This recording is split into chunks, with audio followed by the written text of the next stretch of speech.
I negotiated with a guy, a $300,000 company for $100,000. Might as well have been $1 million. It didn't matter what it was. I went bankrupt 6 months before. Everybody knows my name in my business.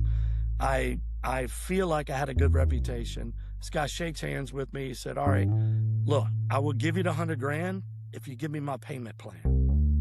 And he goes, "My payment plan?" I said, 120 payments. He goes, dude, that's like 10 years.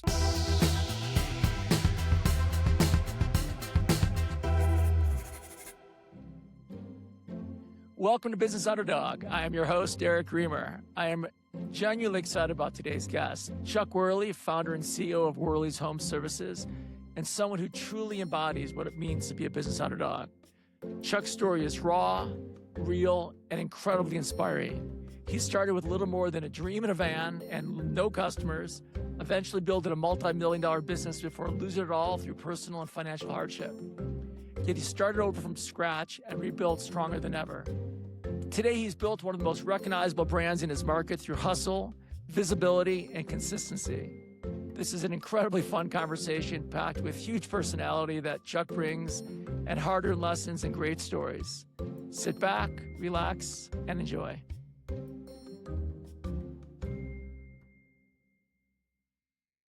Welcome, Chuck, and thank you for so much for taking the time to join me today. I was flattered, man. Thank you for asking me to come on. I'm looking forward. Well, as we talked about a little bit before, you've built an incredibly, you've built it twice, but we'll talk about that in a second. But you built a really amazing business, and Yeah, it's not recommended to do it twice, but exactly. yes. Well, by the way, we'll talk about that. You get better the second time. But going back a little bit, what inspired you to be the entrepreneur, to start your own business way back when? Wow. Yeah, that's a great question. I was in my 30s, and I was working for a couple different companies. I graduated from the apprentice school, Newport News Shipyard Apprentice School. They taught me the trade of HVAC. Worked there for 6 years, graduated, put me on second shift, which my son was a phenom in sports, ended up going Division I in lacrosse. And so I knew by 5, 6, 7 years old, my dude is going D1 in something, right? That's So cool. second shift, like that takes me away from my child. So because that's when all the sports are. So Yeah. I went to work for a couple companies, and being raised by a Navy chief in Norfolk, Virginia, CV. My dad was in construction battalion in the Navy. He could build anything. He's one of my heroes in life, and just the guy that taught me I could be successful working half days. I just had to pick which 12 hours to work, right? Anybody done 24 hours in a day, 12 hours, like these young kids, they don't get it. It's grind, man. It's Yeah, work. it's a grind. So I'm working for the other companies and character, integrity, doing the right thing. My parents, middle class, my dad was a chief, mom was a nurse, like middle class, upbringing. They taught me these principles of doing the right thing. And back in the 90s, I didn't want to be next to a guy smoking doobies on the job. Like that just wasn't and I'm like, people were not drawing lines in the sand of like, I can't work next to this. Like you can't fire up on the way to a job site. And like, I'm not, and they're doing substandard work. I can't do this. I said, the only way I'm going to be happy with this is if it's my standard and I control. So at 30 some years old, I came out of the shipyard and went to work for a couple companies and realized that, you know what, I just got to do this myself. I literally go buy a van. I don't even have my master's card yet in HVAC. Like I have no idea what I'm doing. I don't know what an LLC is. I don't know what a business license is. I just know that I'm not afraid to knock on that door and say, "You need a heat pump?" Like I'm not afraid of anything, right? So I open a business, no idea what to do, and just start knocking on my neighbor's door. Hey, I do heat pumps, I do air conditioning, and I opened a company and drove it up to a couple $1,000,000. And I sold every job, and after every job, I did this thing that I implemented called a happy check, where I went and looked at every single job site that we did a big installation, not every service call, but like every installation I did. And we got referrals out of just the owners coming back to check the job Like, people are like, "Are you serious? Yeah, I already paid you." I'm like, "I know, I'm just here to check, make sure it's up to my standard." And dude, we drove up to a couple $1,000,000 company and you know, it that yeah, I had a big dream and I had 2 kids that like my 2 kids had 2 bad habits: eating and staying indoors, right? So I'm like, I have got to work. Like, I have got to sell some jobs. So started hiring some people and grew that business up to a couple $1,000,000 and then, you know, I had Well, some hold that. heartache. Put a pin right there. We'll come back to that fun part in a second. But Yeah, fun part. Let's go. so when you by the way, you know, I'm what I love so much about this podcast in general and things that you have done. When I talk to successful, you know, entrepreneurs and business owners like you, it always comes down to doing the little things that you could step back and be like, well, of course, that just makes sense. But nobody freaking does them. For you to show up with the integrity and making sure the job's done right, people, you would think people would be like, well, that makes sense. But they're blown away by you taking that extra step, which in your mind, you're like, well, of course I would do that. But like that, it's doing the little things, providing the best service, which would, you know, again, of course that makes sense. You would be so successful, just differentiates, which is really amazing. I had a customer years because every now and then people are like eyes rolled over. They're like, "Yeah, yeah, you're coming back." Probably trying to sell me something. No, no, I'm just coming back to make sure it's up to my standard. I had a guy that did this $150,000 addition off the back of his house. Now it'd probably be 300,000. But anyway, it's like this $150,000 is it's like 10, 15 years ago. So I'm going to the house and he opens up the door and he goes, "Happy check. You know, I already paid you." I said, "Well, yeah, I'm not here to get paid. I don't look at AR like I'm here to do what's called a happy check and just to check to see if you're happy, make sure my guys didn't kick the dog, make sure because if you may not call me and tell me there's a problem, but if I'm in your living room, He'll you're going tell to you. tell me there's a problem, That's right? right. So I go there and he goes, "Come here," and walks back. He goes, "So you're just here to look at the jobs?" I see the job, I'm looking at it, and I said, "Well, look, I'm gonna be back. I'm gonna take care of this. There's like a that's not level. I'm gonna take care of it." He goes, "Chuck, it's fine, really. No, it's you don't need to do anything. Everything's fine." I'm like, "It's my standard, not yours, right?" So the guy kinda looks back, he goes, "Come here." And he, like, grabs me by the arm, pulls me to the back, and "You see this? $150,000 edition. You know the last time I saw that" I won't use the word he used. "You know the last time I saw that sucker?" He goes, "When I wrote him the $50,000 balance check. I have called him, texted him, blew went like, the guy will not answer. I'm doing like smoke signals. The Yeah. guy won't even answer my phone anymore. And you're coming to me after I pay you to just look to make sure it's up to my standard." He goes, "Dude, you will get every job from every friend that I know." Yeah. Like, That's it's unbelievable that you can't. And this is a $10,000 job, not a yeah. $150,000 It's job. It's like, crazy. that just blows my mind. So Eh, I believe that's one of the wise reasons that we were referred so much. well, I mean, so clearly you cracked the code on generating customers and building business.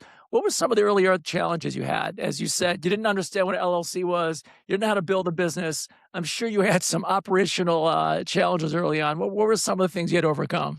Yeah, to say that I sold myself out of trouble on several occasions is a very big understatement. So it's but you can only do that for so long, right? You gotta get some efficiencies.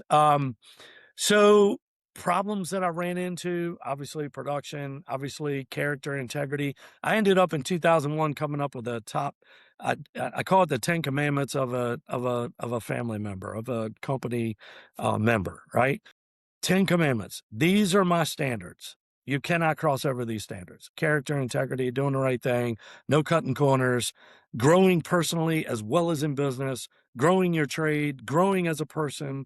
You know, all these things are important to me. And there were standards. I had my vision statement to honor and glorify God with the work done by your hands. Like, be serious about like this is yeah, it's just going to be a job to some people. That's not who I wanted. I wanted people that believed in, look, I I built a business that I wanted to work for. That's how I built my business. I couldn't find a company like mine that these standards were important. So I just wanted to build a company that I wanted to work at. And when you say that you work for Worley's or you work for my old company, that you work for me. I want you to be proud of that truck in your driveway. I want you to be like, yeah, I work for Worley's. Like I Yeah, work for Chuck. Chuck's the man. I've been there 10 years. I want career guys. Once I get somebody working for me, it's not often, unless they don't hit the standard, that they're not working for me in a couple of years. that's It's right. important. And That's you have to set that standard immediately. But and when I first got started, I'm like, oh crap, you could fog a mirror, you're in. If you can, dude, everybody knows the mirror trick, right? You stick Yeah, the mirror underneath the nose. Yeah, I see fog. All right, that's yeah, I'm ready to hilarious. hire you. That had to stop because I Yeah, was like, now I'm just like everybody else. yeah. I don't want to be like everybody else. Why the hell are you putting yourself through this shitstorm? Like, what are you doing putting yourself through this storm when you could just go to work? I mean, I could go back to work for somebody else and make 150, $250,000 a year selling for another company. Like, what are you putting yourself through this hell on earth to be okay? Like, not to have and again, we're not perfect. Like, but they know. I had a guy call me the other day, pulled out a water heater, drip water on the carpet, and he calls me. He's blah, blah, and he's blowing me up. And I said, Josh, why did you call me? Like, why did you use me? He goes, well, I mean, I know you're going to do the right thing. I know you're going to take care of me. I'm like, so why are you yelling at me before you give me an opportunity to fix it? He goes, you're right. This was a stupid phone call, but if it's not fixed by next Friday, I'm blowing your ass up.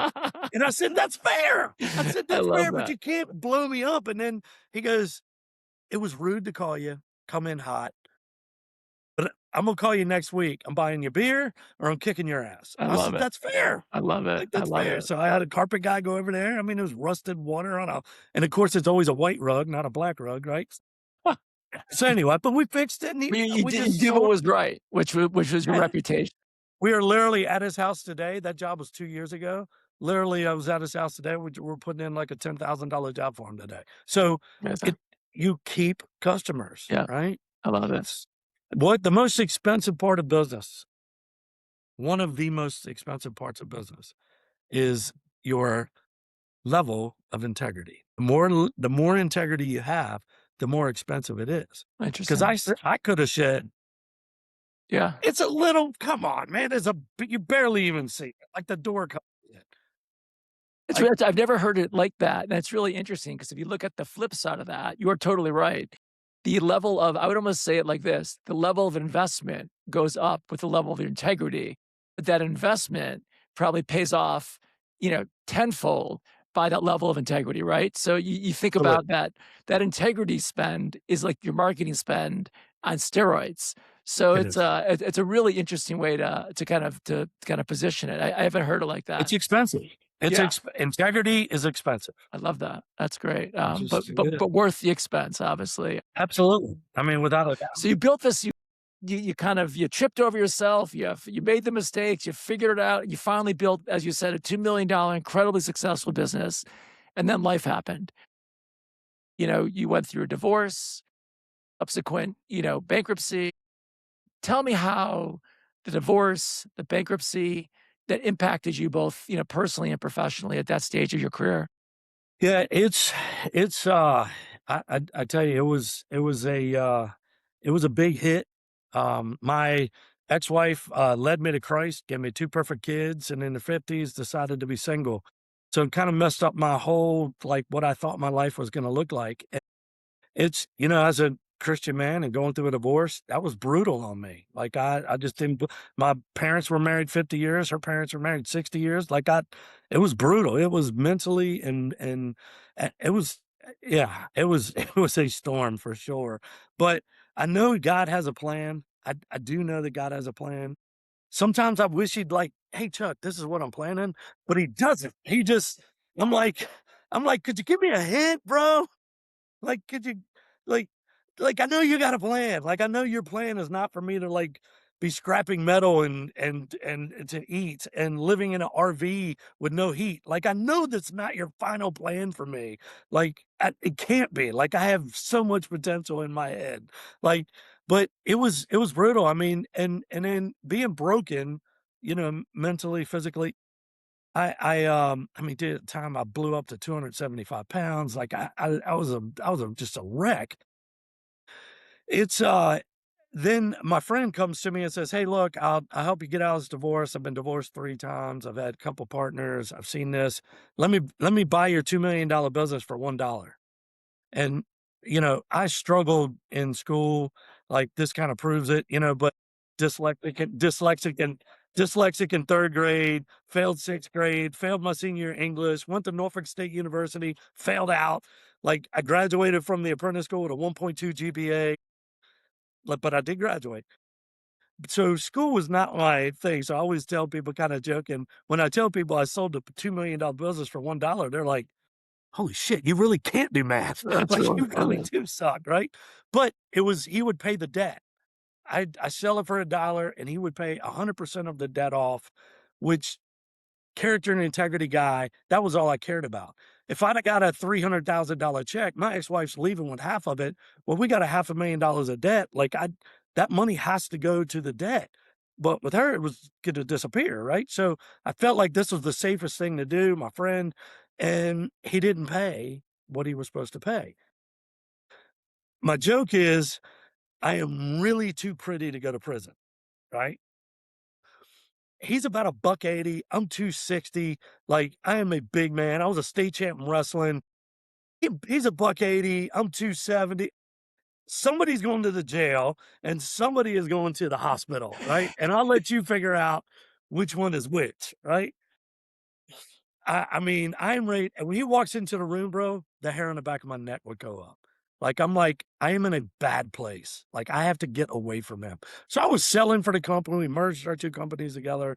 I was doing 2, he was doing 1. We're doing 3 together. Like, You ended up so, working with so this I dude. went to work. Yeah, I went to work Oh for him. And my then god. 6, 7, 8 months later, I'm getting judgments and I'm getting all this. I'm getting sued. I'm getting all these and I'm like, "Bro, you're supposed to be paying all this." He's like, "Yeah, I can't afford to do it."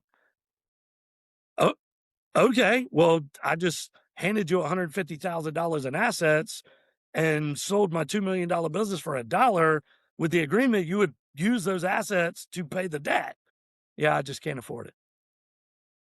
"Okay, I'm going to jail today." Like, this is bad. Like, I'm seeing things in my head. I'm Yeah. like, "Chuck, if you do that, you're going to jail. Like, you can't hurt." Like, I'm thinking, is the morgue better than almost the morgue? Like, Oh hospital my versus I'm god. trying to weigh it out in my head. I'm like, I love Jesus, so I can't kill him, but I can hurt him. Like, maybe I was like, I gotta get away from this guy. So I go to work for a couple different companies, and then I'm back to where I was with my pops, character, integrity, doing the right thing. I'm working for these companies. They're cutting corners. I'm like, look, I did go into sales, so I was making pretty good money in sales again, and but I sold this old lady like a thermostat and a new system. They don't replace the thermostat. I go back and do my happy check thing, even though it wasn't my company. And I'm like, well, did you tell them you didn't want a stat? No, no, they said they didn't have one on the truck. So I called the owner and I'm like, hey, yo, bro, we sold them a thermostat. Well, if she calls us, we'll go put it in, but we're not putting it in. I'm like, no, no, we're not. No, we can't do that. Like it's illegal in my book. Like, no, Yeah, I'm not doing that. exactly. So I'll go put it in. Like, I'll go put the thermostat in, but I'm not doing that. So here I'm in this situation again. So I said, my son's 22. He's in college. He's got a double major in accounting and business management. He's like, Dad, you're miserable. You're living in an RV. Like, you're freaking, like, you're broke as a church mouse. Let's just buy another company and we'll do it together. And I said, my son is my best friend. And I said, okay, well, opportunity to work with my best friend every day. I don't how is that a bad thing? I said, all right, well, so I negotiated with a guy, 300,000, and you've bought and sold companies, I think, in your past. So $300,000 company, buying a $300,000 company for 100 grand is not the right number, right? But it might as well have been a million. It didn't matter what it was. I went bankrupt 6 months before, chapter 7. Like I had to. It was just awful. So I go bankrupt and have no money. I shake hands with this guy. I said, I will pay you. So Warren Buffett, 40 years to have a great reputation, 40 minutes to lose it. Yep. Right. So for 30 some years, character integrity, everybody knows my name and my business. I I feel like I had a good reputation. This guy shakes hands with me. He said, "All right, look, I will give you the 100 grand if you give me my payment plan." And he goes, "My payment plan?" I said, "120 payments." He goes, "D d dude, that's like 10 years." I said, "I never wanna be in a position where I'm worried about payroll or paying you because I'm gonna pay you. So we make the number easy, and the company's doing 300 a year, so I'm paying 800 bucks a month. So I pay him off in 4 years instead of 10. But I had the option if I had a slow month, I could back off the That's payments, amazing. right? So I did it, and I have done that. I have acquisitioned 20 companies in the last Wow. 8 years, That's all the amazing. same all the same way. Doing the All but everybody knows my story. The bankruptcy was a big deal to me. It took me 7 years, but I paid back every single person I bankrupted on Did you really? because That's amazing. 757 is I mean, Virginia Beach to Williamsburg. Yeah. It's everybody knows everybody. Yeah. I mean, it's like a bunch of cheerleaders out here at Wow. the home services businesses. Everybody knows everything about everything, right? Chuck, So I that's paid back. I'm writing a check for $73,000 to a supplier from 7 years ago. He's like, "Dude, I gotta put this back on my books. I already wrote it off." And I'm like, "Do you not want the check?" "Oh, no, we want the check." So he, but he said in 25 years, I've had one person do it, and his name is Chuck Worley. I mean, And no, I don't know anybody. Chuck, you're the first person I've ever met. People look at that, to your point, I've had people go bankrupt on me, on their loans and things I've given them, and I said to that I actually just had a personal friend recently, and I said, "Listen," he goes, "Well, here's what I'm gonna do, I'm gonna go bankrupt." I go, "Listen, here's the deal. You either pay me back, you don't pay me back."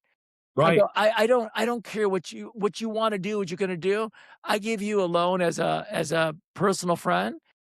You either gonna respect that or you're not. I'm not gonna chase after you. I'm not going after you. You're either gonna do it or not gonna do it." But most people, they don't do it, is the Mhm. bottom line. It's the character and integrity. I mean, I told the guy when I was going through the bankruptcy, I said, "Dude, I'm gonna I'm gonna pay you back." And he's like rolling his eyes. Like this isn't John Boy down the street.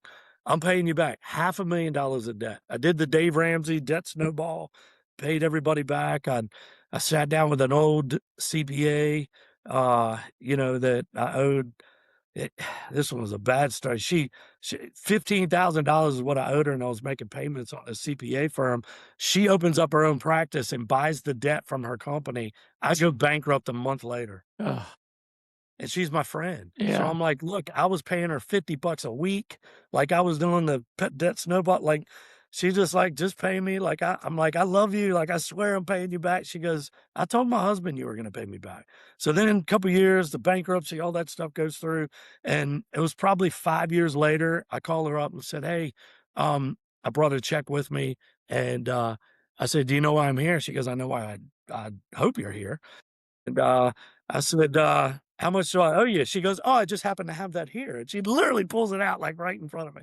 It's like 3,200 bucks was all it was left, and I said, "You gonna charge me interest?" She said, "Write me the damn check." So I wrote her the check, and it was out. But she trusted me, yeah, and it's my name. It's my yeah, name. Like, yeah. it's Worthley's. Well, getting back to your integrity being expensive, right? But you did the right thing. So what do you think the biggest lessons that, those setbacks taught you about resilience, leadership, and integrity, as we talk about several times?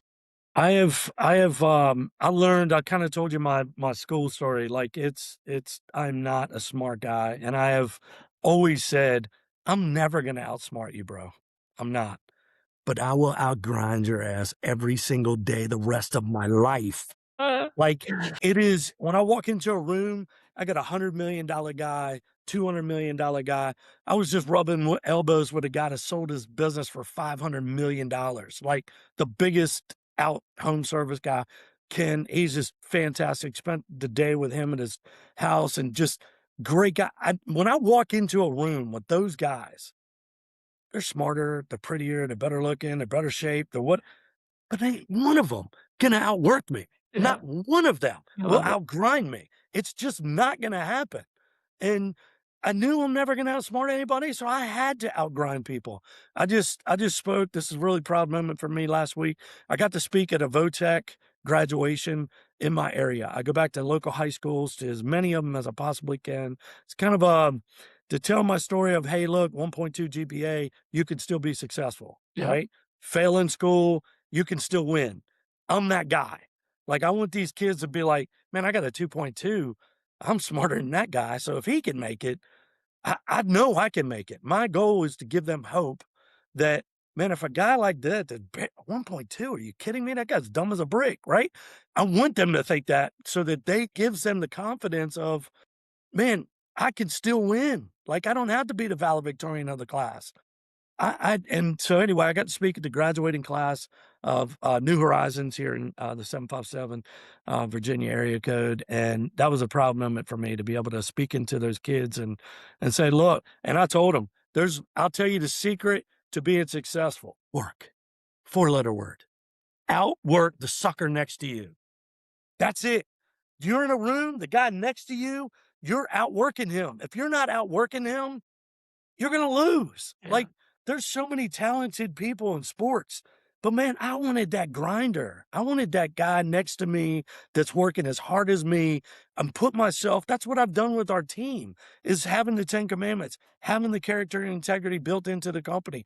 I want winners attract winners.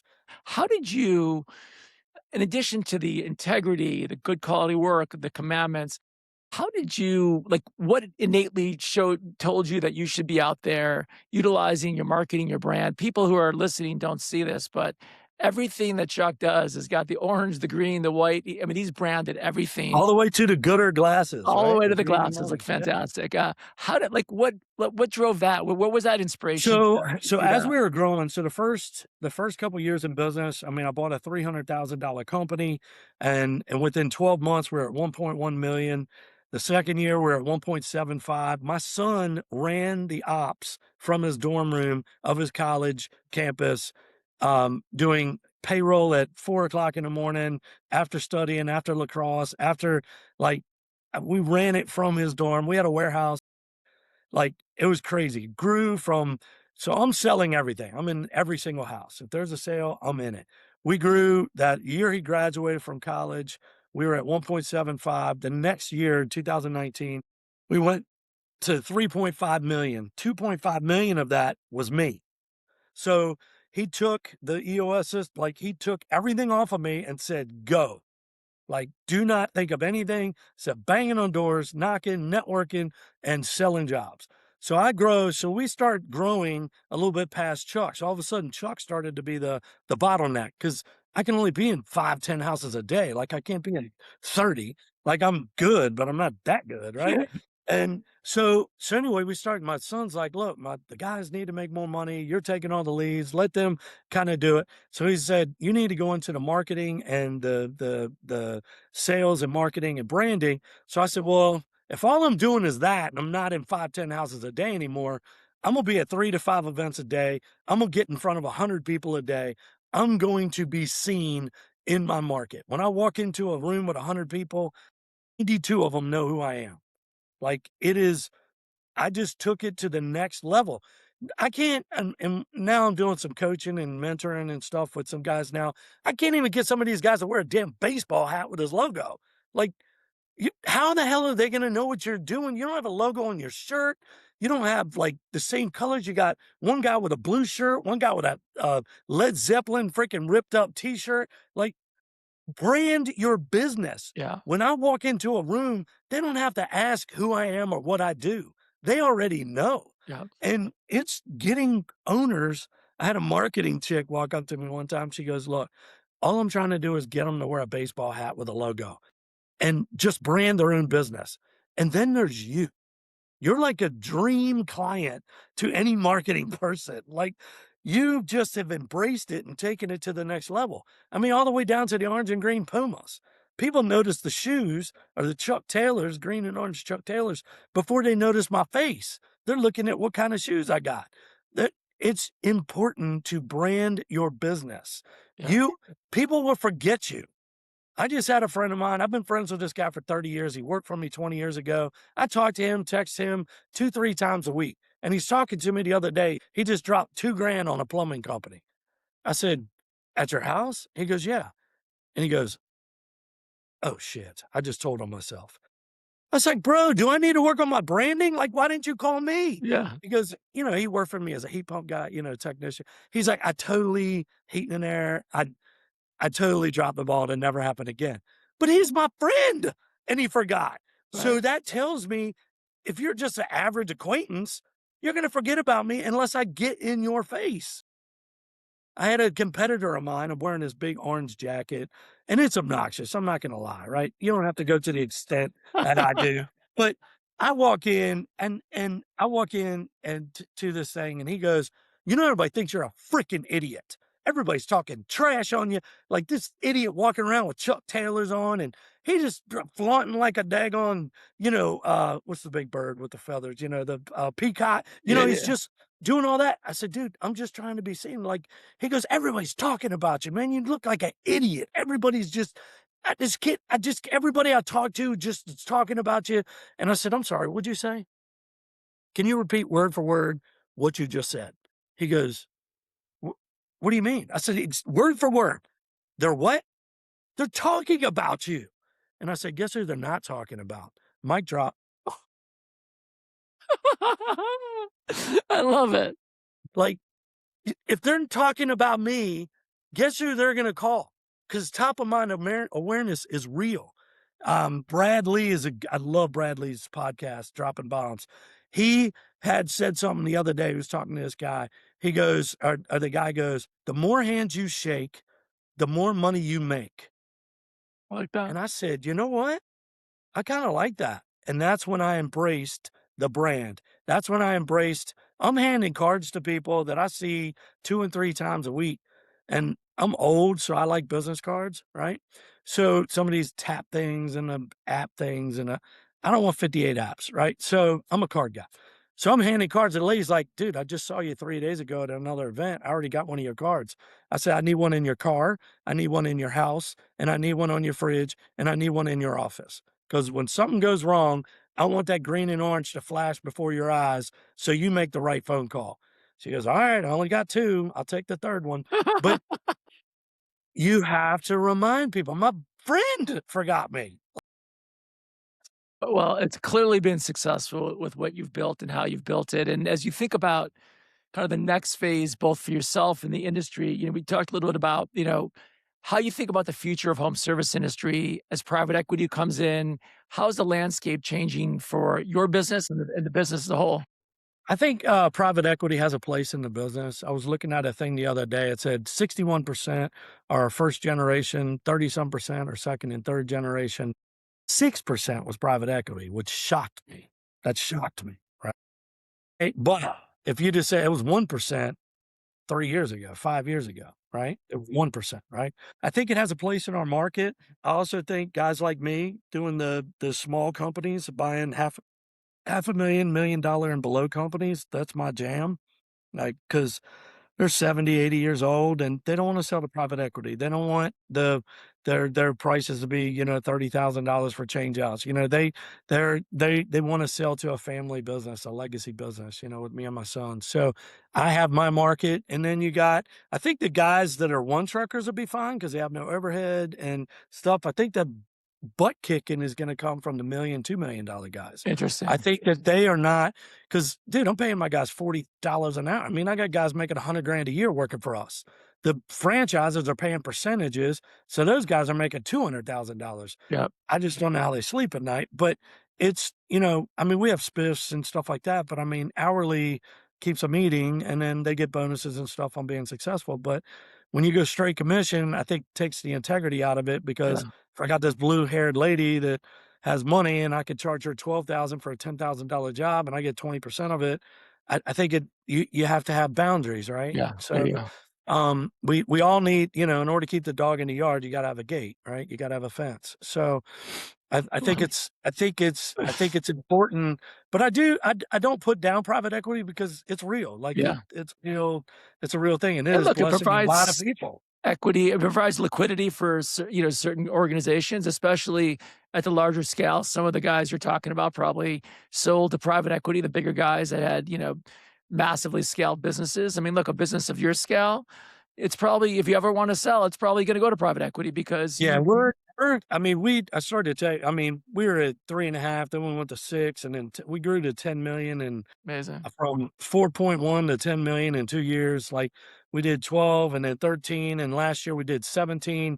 So like every year we're growing like Unbelievable. bounce. I mean, God is, I tell people, if you think God did it, you're mistaken. God has truly blessed me in business and has really lined up some great acquisitions and people coming to me. They've heard my story. They trust me that they know I'm going to pay them because I don't have private equity money. I'm not dropping millions. Like I don't have that kind of cash flow. Right. So, but they trust me because I paid back $500,000. I didn't legally, like your buddy, owe it to you anymore. So they trust us. So yeah, I'm getting calls 10, 12 times EBITDA, 17 million. Like these numbers are stupid, right?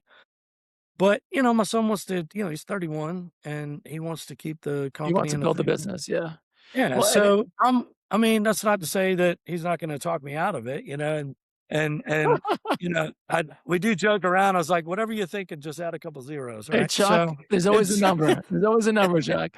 So as you look at that next yeah. stage, and you've had so much experience and a lot of success, and you've kind of gone into mentoring, coaching, what inspired that transition into kind of that coaching, mentoring, marketing mastermind initiatives?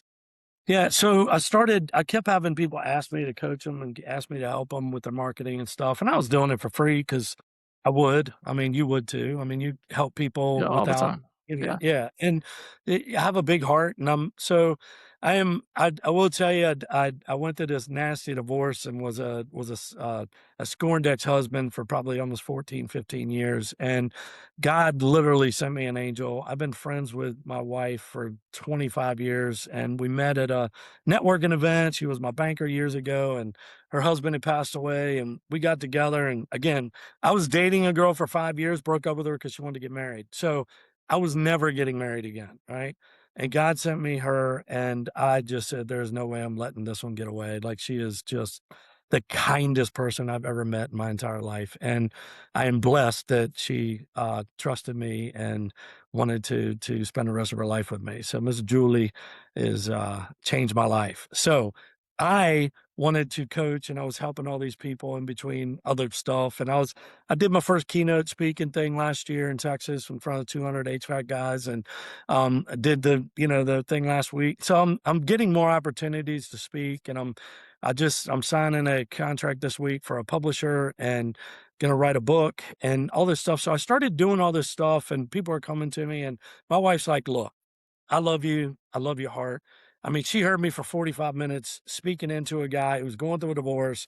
He's losing his business. And I'm just like, praying for him and like giving to him and like, do this, get your butt off the couch, like go to work, grab a call, go do a free tune up and go sell just, a service call, right? Just get back in your truck and just start over. And she's like, "You're doing all this stuff." She goes, "Look, anything pulling away from time with me, you have to charge for."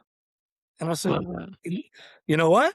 Okay, so I've got 3 full-time, like, coaching guys I coach on Zoom a couple times a month, and I've got this marketing mastermind that's called Always Be Branding Marketing Mastermind I do on Zoom twice a month, and they could be anywhere. I had a guy in Texas and Florida last week on the Zoom that knew me from home services, and I'm pouring into these people, trying to help them, give them guardrails, and I don't tell them how smart I am because 'cause I'm not that smart. I just tell them, "Look, don't do that because I did and it costs this Yeah, much more." exactly. Like, just listen to all my mistakes and you'll make millions. Like, it's just listen to what I did wrong and you will be a multimillionaire, you know? So, I started doing that, so I got a charge that I do for the marketing mastermind, and then I've got coaching clients, and, I've got people want me to go to Florida, and my wife's like, "Oh, I'm all in with that. Can we buy a house down there and get" She's like, "Well, uh, I like this she's like, coach "This thing." coaching thing might work out. Yeah, I like this. Can we have one in Florida, one in California, and let's go coach out there," I love that. I love She's a that. mess. Well She's a well, mess. Chuck, I don't wanna take too much of your time, but to kinda wrap up with a couple questions, talk about advice and talk about kind of things you've learned. Final advice for the future underdogs. The first is, what are the top 3 lessons you'd like to share with aspiring business owners, specifically in the trades, things that you've learned along the way? Yeah, I will put this in the back of your mind. When you're swallowing teeth you got knocked down. It happens.